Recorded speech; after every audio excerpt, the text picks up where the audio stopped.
أعوذ بالله من الشيطان الرجيم. بسم الله الرحمن الرحيم. والتين والزيتون وطور سينين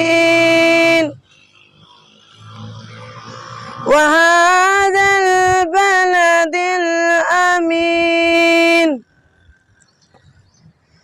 لقد خلقنا الإنسان في أحسن تقويم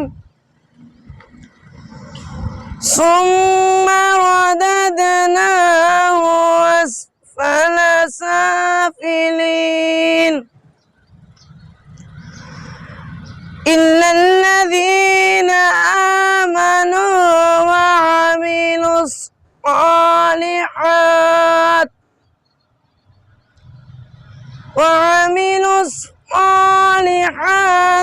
فلهم أجر غير ممنون.